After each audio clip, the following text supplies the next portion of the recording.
Just generally, just like sort of, it doesn't make sense per se. But it just also shows how people are just, in some ways, sort of, I think, a little bit fragile. Because I think I think to me, what's actually happened is it's sort of quite psychological.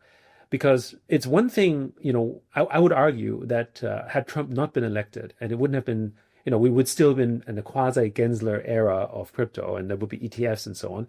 Everyone would be much more measured in their assumptions of where the market would go, right?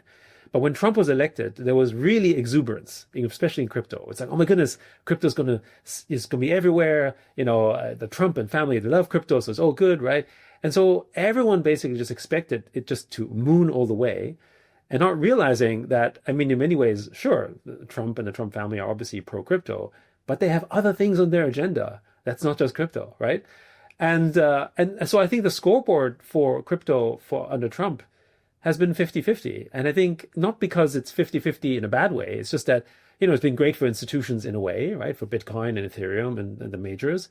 And it's been terrible for sort of certainly meme coins and altcoins and other areas in many cases, because, it's really been the sort of retail guys who, the existing retail guys, because new retail didn't really join, right? Existing retail guys who've been wrecked not once, not twice, but probably 4 or 5 times this cycle. And I think the damage is this feeling of sort of, but it's okay because we have Trump, and it's positive because it's older. So instead of being a little bit measured around, actually, this is just a different way of how the market's evolving. We still have to manage our risk. We still have to be cautious.